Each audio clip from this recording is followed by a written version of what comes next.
चीन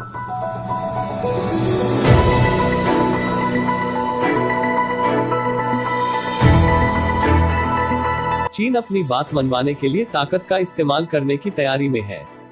जिस समय भारतीय विदेश मंत्रालय लद्दाख में भारत और चीन सेना के कोर कमांडर स्तर की चर्चा के बारे में जानकारी देने के लिए अपना वक्तव्य तैयार कर रहा था, ठीक उसी समय चीनी सरकार का मुखपत्र ग्लोबल टाइम्स भारत पर अपनी सैनिक शक्ति के मनोवैज्ञानिक दबाव डालने के लिए एक रिपोर्ट तैयार कर रहा था। ये रिपोर्ट सेंट्रल चीन के हुबेई प्रांत से कुछ घंटों में ही हजारों किलोमीटर दूर ऊंचाई वाले उत्तर पश्चिमी क्षेत्र तक हजारों सैनिकों और भारी बख्तरबंद गाड़ियों को तैनात करने के चीनी सेना के अभ्यास के बारे में थी। इसकी एक टीवी रिपोर्ट भी बनाई गई जिसमें सैनिकों और भारी सैनिक साजोसामान को उस इलाके में पहुंचाते दिखाया गया। इसमें निजी एयरलाइंस, चीनी वायुसेना, ट्रेन और दूसरे तरीकों का सैनिकों की तैनाती के लिए इस्तेमाल किया गया। ये वही इलाका है जहां पिछले एक महीने से दोनों देशों की सेनाएं आमने सामने हैं। संदेश साफ है, चीन अपनी बात मनवाने के लिए ताकत का इस्तेमाल करने की तैयारी में है। सैनिक कूटनीतिक कोशिशें चलती रहेंगी। शनिवार को लद्दाख के चुशूल के सामने चीन के मोल्दो में भारतीय सेना की 14वीं कोर के कमांडर ले जनरल हरिंदर सिंह और चीन की जिनजियांग मिलिट्री डिस्ट्रिक्ट के कमांडर के बीच मीटिंग हुई जो 4 घंटे से ज्यादा चली। रविवार को भारतीय विदेश मंत्रालय ने एक प्रेस रिलीज में जानकारी दी कि चर्चा अच्छी रही और मौजूदा तनाव के सुलझाने के लिए सैनिक कूटनीतिक कोशिशें चलती रहेंगी। इसका अर्थ साफ था कि अभी चीन न तो सैनिक पीछे हटाने के लिए तैयार है और न ही भारतीय सेना द्वारा कानूनी तौर पर भारतीय इलाके में इंफ्रास्ट्रक्चर बनाने को भी वो मंजूरी दे रहा है। सैनिकों की तैनाती पर कोई असर नहीं। दोनों देशों के बीच चर्चाओं के और दौर चलेंगे, लेकिन ये भी तय है कि एलएसी पर दोनों ही ओर के सैनिकों की तैनाती पर कोई असर नहीं पड़ेगा।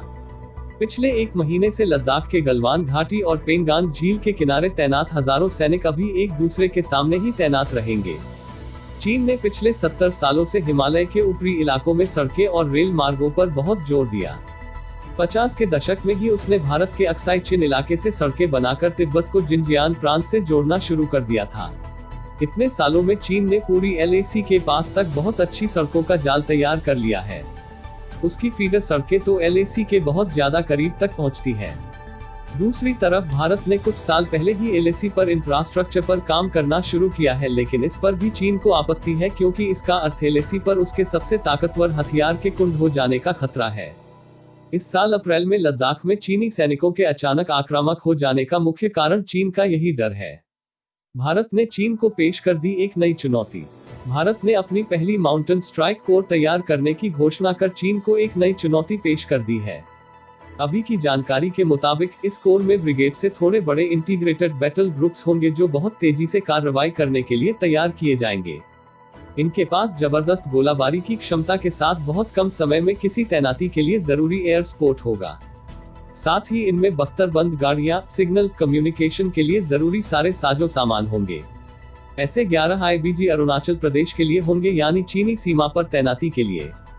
भारतीय सेना ने पिछले साल सितंबर में लद्दाख में एक बड़ा सैनिक अभ्यास किया था जिसका नाम था चांगथांग प्रहार। इसमें भारतीय सेना ने टैंकों, तोपखाने, पैराट्रूपर्स और बख्तरबंद गाड़ियों के साथ इस इलाके में भी दिन और रात में लड़ने की अपनी क्षमता का प्रदर्शन किया था। चांगथांग उत्तर पश्चिमी तिब्बत का एक बड़ा पठार है जो लद्दाख तक आता है, यानी नाम से संदेश स्पष्ट था। भारतीय सेना की तैयारी और तेवर दोनों ही हिमालय में किसी भी आपातकाल के लिए पर्याप्त हो चुके हैं। चीन की खींच की यही वजह है।